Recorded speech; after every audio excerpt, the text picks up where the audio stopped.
Bab 7, dia kembali lagi. Sampai di rumah, Gali melempar tasnya ke sembarang tempat, begitupun dengan sepatu. Ia menjatuhkan diri di kasur empuk berukuran super single. Dindingnya yang berwarna light grey dipenuhi dengan lukisan abstrak hasil karyanya dan juga karya pelukis lain. Lelaki berumur 17 tahun itu memasang wajah lelah.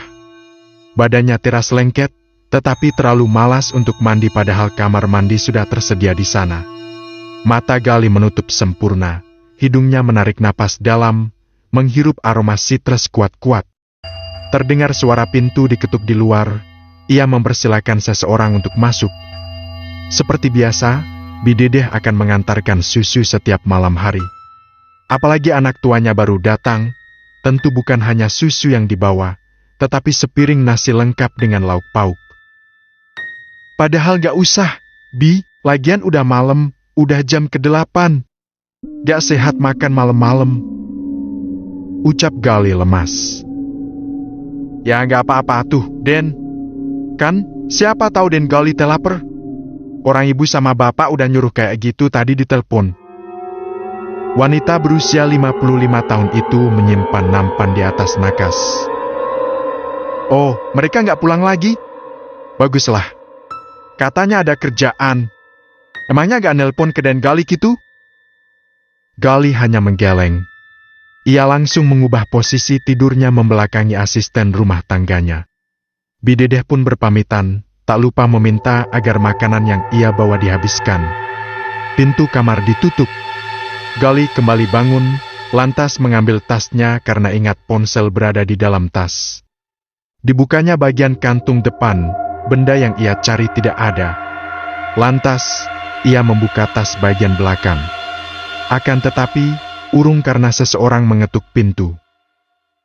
Masuk aja, Bi! Teriak Gali.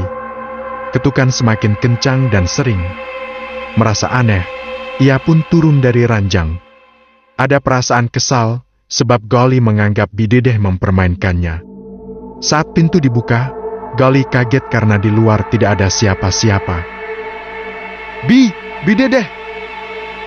Panggil Gali masih dengan suara lembut. Ia bisa merasakan bulu kuduknya meremang.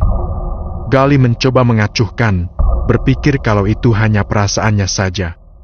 Hening. Pintu kembali ditutup. Gali hendak berbalik badan, tetapi kembali terdengar suara ketukan. Ia pun menarik pintu dengan kesal. Lagi-lagi sepi. Kali ini ia menutup pintu setengah membantingnya, kemudian buru-buru naik lagi ke ranjang. Bangsat! Mau coba ngerjain gue? Dahlah, gue cepet! Kembali ke awal, Gali membuka tas ranselnya. Akan tetapi, pemuda itu berteriak lantas membanting tasnya hingga mengenai dinding. Bagaimana tidak? Boneka jelangkung yang mereka tenggelamkan tiba-tiba ada lagi di tasnya. Napas Gali terengah, darahnya berdesir hebat. Seluruh tubuh mendadak dingin, jantung pun ikut berpacu begitu cepat.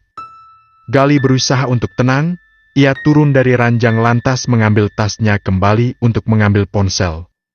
Setelah berhasil, ia memotret si boneka kayu terkutut dan mengirimnya ke grup berisi gengnya. Dengan kata-kata kasar, ia mencaci maki seluruh penghuni grup supaya mengakui siapa yang memasukkan benda tersebut ke tasnya. Tentu mereka yang masih online langsung bereaksi kaget. Hah? Kok bisa balas tari? Sumpah, ini gak mungkin si Salma lagi kan? Kayla mulai muncul. Lalu disusul oleh Azam Shed. Gue yakin dari awal, ini pertanda. Ini gara-gara lu Gali, ngapain juga lu pakai ngajak main jelangkung? Hah, bangsat. Lu jangan pura-pura lupa siapa yang nyalain api di gua. Semua mulai panik. Tidak ada lagi yang berani membalas.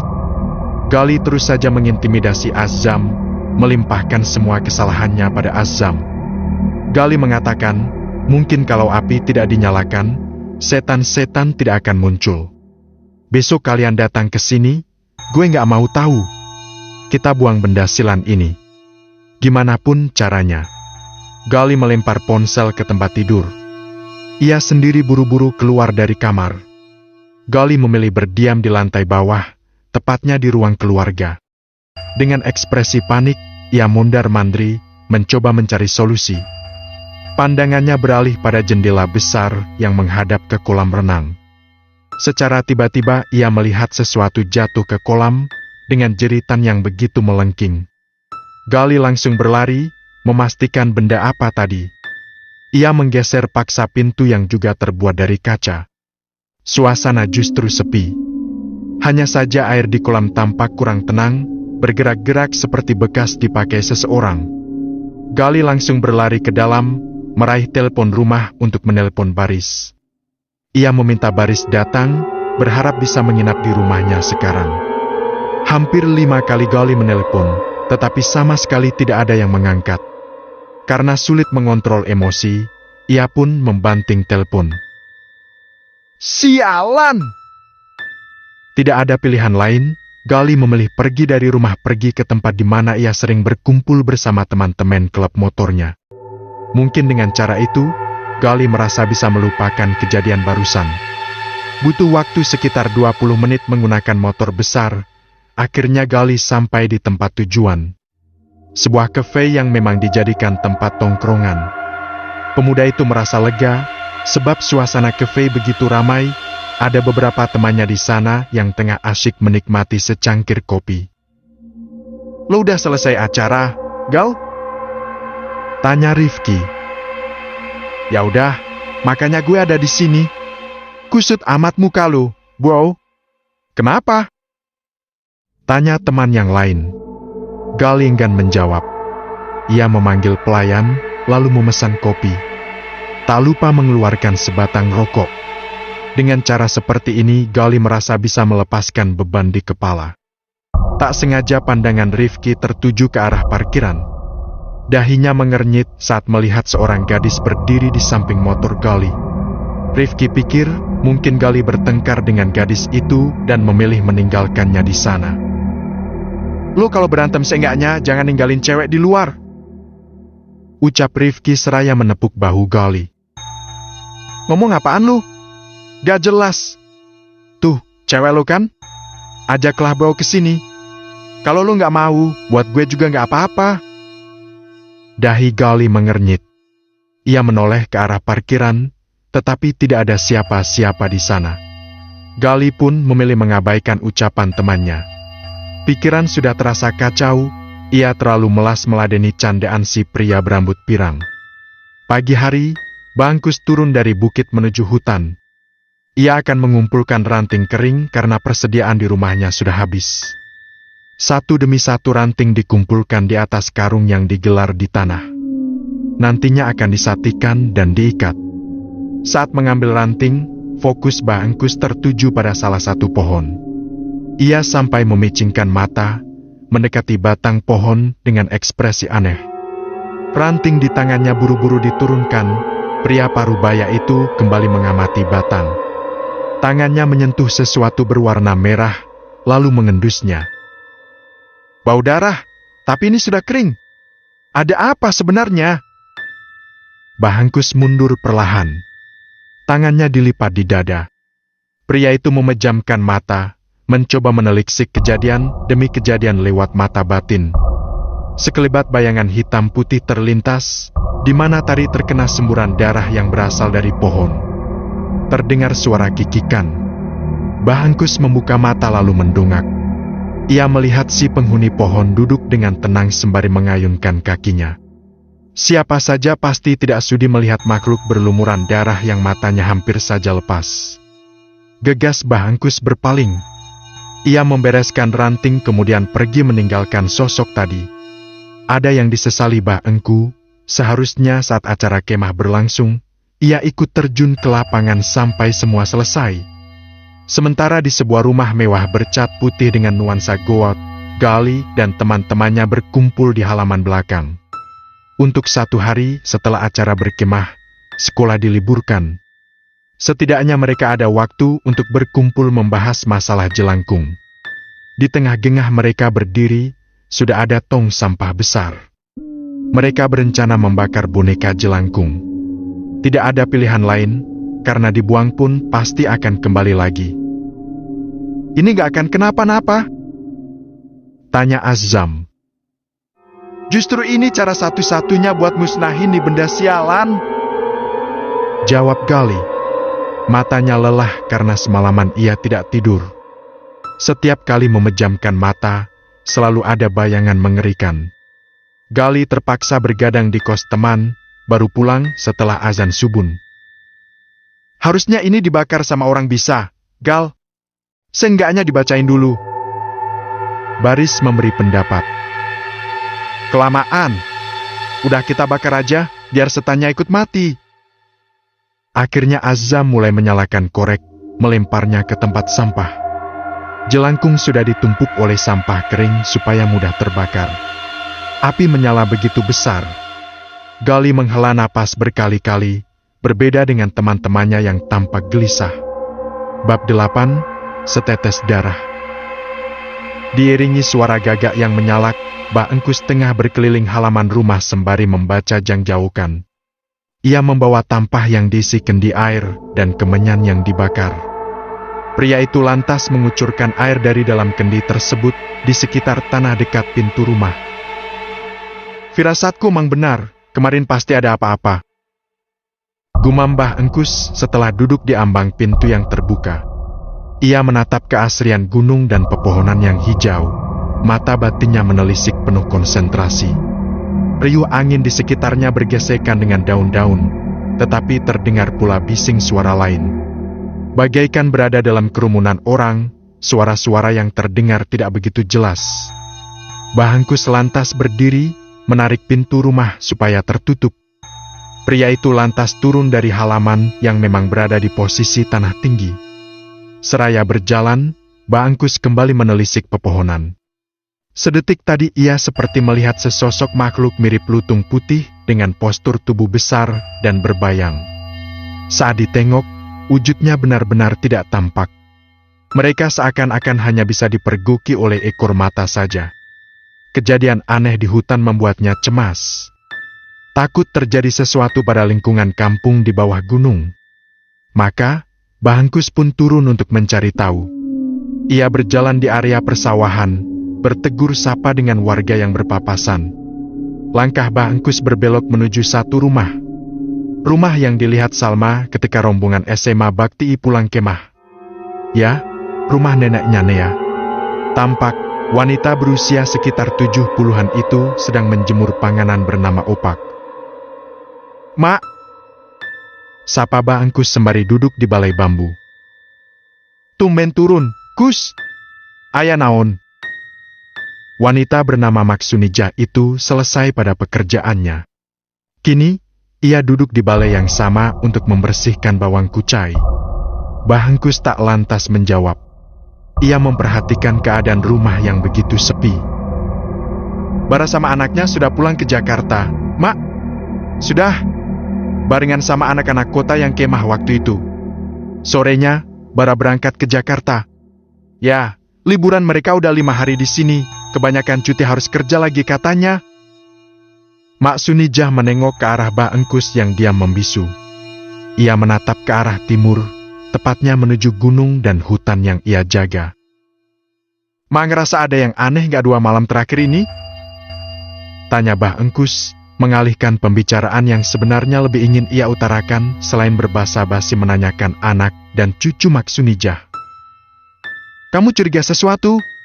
Kamu teh kan tahu sendiri mak gak bisa peka sama yang aneh-aneh. Mak bukan Kang Darda. Mbah Engkus terdiam. Ia tahu jika mendiang suami Mak Sunijah lah yang pandai dalam menelisik dunia gaib. Namun, gangguan mistis biasanya bisa kena kepada siapa saja. Mbah Engkus tadinya khawatir jika Mak Sunijah kena teror. Sejak ada yang kemah, suasana hutan jadi kayak gak beres. Takutnya ke wilayah sini juga kerasa. Menurut kamu, mereka ngelanggar sesuatu? Mungkin iya. Atau mereka gak sengaja ngusik sesuatu. Mungkin kitanya harus jaga-jaga, takut memang ada apa-apa. Mak Sunijah menghela napas, tetapi ia pun mengangguk juga pada akhirnya. Sejak muda, Mbah Engkus dan Ki Darda suaminya memang bersahabat. Kalau ada apa-apa, pasti mereka bereskan bersama. Hanya saja, Kidarda sudah lebih dulu dipanggil sang Khalik bertahun-tahun lalu. Kini, kalau ada apa-apa, Bahengkuslah yang bertindak sendirian. Di Jakarta, Salma berjalan lesu di atap kosan. Tempat itu memang dijadikan lokasi berjemur pakaian bagi penghuni indekos. Hari sudah menjelang asyar, artinya pakaian harus sudah diangkat dari terik. Satu persatu, baju diraih dari tali. Di antara pakaian yang berkibar-kibar terbawa angin, ada beberapa spray juga yang menghalangi pandangan. Salma melirik ke samping kanannya. Ada seorang perempuan yang seperti berdiri di belakang spray. Salma yang memiliki pribadi tertutup, berpikir lebih baik cepat-cepat mengangkat jemurannya daripada harus berbasa-basi dan mengobrol ngalor ngidul. Tak disangka, Salma malah melihat sosok itu kini berdiri kian dekat tanpa tahu kapan ia berjalan. Tak sedikit pun terdengar langkah, membuat Salma seketika curiga. "Siang bolong begini!" Desisnya tak nyaman, sadar bahwa sosok itu bukanlah manusia. Usai mengumpulkan pakaian, Salma bergegas. Langkahnya dipercepat meski punggungnya terasa beku karena tahu ada yang memperhatikan dari arah belakang. Samar-samar, terdengar suara dari sana dan membuat Salma merinding seketika. "Temani aku takut pergi sendirian." Salma pura-pura tuli. Ia bergerak cepat, masuk ke dalam kosannya dengan terengah-engah. "Hash! Pait-pait!" Gumamnya sembari menyimpan pakaian ke atas kasur. Melupakan apa yang dialaminya barusan, Salma lanjut melipat baju-baju dan menaruhnya ke dalam lemari. Hari libur sekolah, tak berarti dirinya bisa santai-santai. Setelah beres-beres sejak pagi, kini ia harus menyiapkan buku pelajaran untuk sekolah esok pagi. Tak sengaja, Salma menyentuh buku yang dibawanya dari hutan. Buku itu terselip di antara modul ajar dan buku paket. Salma tercenung sejenak, lantas duduk di kursi belajar. Ia membuka halaman pertama yang sudah diisi tulisan kemarin sore. Ya, berisi kekesalannya pada geng Gali. Sebuah pena diambilnya dari pen holder. Demi melepas penat karena seharian merapikan kosan, Salma pun mulai menekuni buku tersebut. Ia menuliskan sebuah harapan singkat tentang kesehariannya yang semoga akan selalu baik-baik saja meski sering dikerjai oleh Gali. Di sudut bawah kertas, Salma menemukan guratan halus yang seolah-olah membentuk akar. Merasa tertarik, ia lantas menebalkan bagian itu dan menghiasinya dengan gambar bunga, daun, serta kupu-kupu. Sekilas tampak estetik. Salma berniat meraih spidol warna dari tempat pensil, tetapi tak sengaja tangannya malah tergores karu yang entah sejak kapan menonjolkan bagian tajamnya. "Ya, berdarah!" Salma terkesiap. Darah dari sisi telapak tangannya menetes turun, tepat mengenai halaman buku. Refleks, Salma mengusap darah di kertas itu, tetapi nodanya tidak benar-benar hilang. "Jadi dar gini," ujar Salma. Ia merogoh isi laci dan menemukan selembar stiker. Gambar bentuk daun maple ditempelkannya untuk menutupi sisa noda darah yang tak bisa terhapus. Setidaknya, ia tidak harus merobek halaman tersebut. Pantang baginya merusak sebuah buku. Kini, Salma mencari plester untuk membalut luka. Gadis itu tercenung saat fokus menutupi lukanya tersebut. Sayatan itu tak seberapa perih dibandingkan kehidupannya. Hidup tanpa orang tua di usianya sungguhlah berat. Meski masih ada Tante Indri, Salma tetap merasa kekurangan. Tantenya hanya akan menengok sebulan sekali. Makanya lebih banyak waktu yang ia habiskan dengan kesepian. Nasib yang juga kerap dijahili oleh Gali dan teman-temannya, seolah pembuktian bahwa Salma hanya ditakdirkan menjadi seorang pecundang. Pecundang yang takut pada apapun, termasuk setan-setan yang kerap menampakkan diri tanpa permisi. Sebenarnya Salma capek memiliki kemampuan yang menjadikannya selalu dipandang aneh. Bahkan sempat ia dikatai anak setan sebab sering dirasuki atau bicara sendiri. Salma menggeleng cepat. Jika sudah melamun begitu, pikirannya selalu tersesat. Isi kepalanya akan kacau bila sudah mempertanyakan untuk apa dirinya hidup.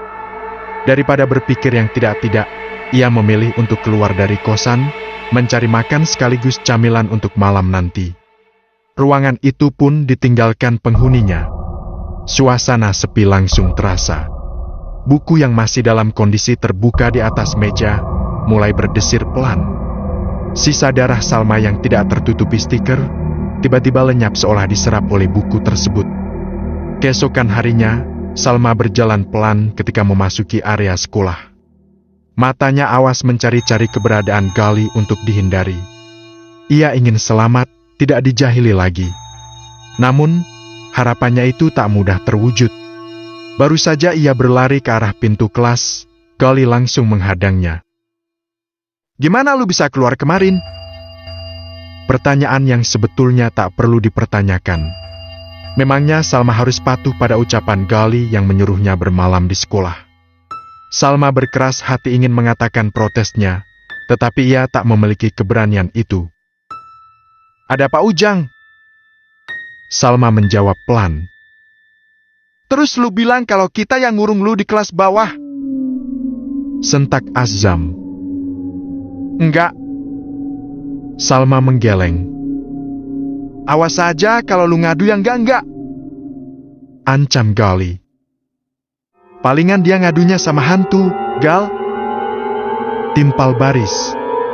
Gali pun menoleh dengan pandangan memicing. Ia tak paham apakah Baris sedang bercanda atau serius. "Hantu apaan? Lu percaya selama ini? Nih anak bisa lihat setan? Carmuk doang paling. Mana ada orang kesurupan? Yang ada orang stres." Gal, ada Pak Robi." Azam menepuk bahu Gali. Ketiga lelaki itu buru-buru bersikap biasa dan melenggang pergi. Salma yang masih mematung di tempatnya menyalami guru tersebut saat melintas. Pak Robi hanya tersenyum sekilas, lalu berjalan terus menuju ruang guru. Salma cukup penasaran apa yang membuat Pak Robi terlihat tertekan. Seakan-akan ia sedang memikirkan hal berat. Sesampainya di ruang guru, Pak Robi duduk di mejanya. Ruangan yang masih sepi itu tak pelak membuat ia melamun. Semalam, Pak Robi bermimpi pergi sendirian ke Gunung Harupat. Mimpinya berulang tiap kali ia terjaga. Namun, yang paling parah adalah saat ia ketindihan. Sekujur tubuhnya kaku tak bisa bergerak. Hanya matanya saja yang bergulir ke kanan dan kiri dengan was-was. Aroma ketakutan yang seakan menguar dari dirinya, mengundang sesuatu untuk datang. Bisa Pak Robi lihat bagaimana sesosok wanita mengerikan tiba-tiba muncul dari sisi samping lemari baju. Ia merangkak naik ke tempat tidur, lalu membuka mulutnya yang menghitam. "Gunung Harupat! Gunung Harupat!" Desisnya berkali-kali. Pak Robi terhenyak mengingat kejadian itu. Sekarang, ia jadi kepikiran. Apakah ada yang tertinggal di sana? Dalam keadaan melamun itu, seseorang masuk ke dalam ruang guru. Namun, ia tidak menyapa Pak Robi sama sekali. Orang itu berjalan ke arah jendela, seperti hendak mengambil sesuatu. Pak Robi yang terusik pada kehadirannya, lantas menoleh. "Gunung Harupat! Gunung Harupat!" Pak Robi terbeliak saat sosok yang berdiri dekat jendela menoleh. Tidak salah lagi, sosok itu merupakan perempuan yang mendatanginya semalam saat ketindihan. Ia terkikik, memamerkan deretan giginya yang runcing dan penuh darah.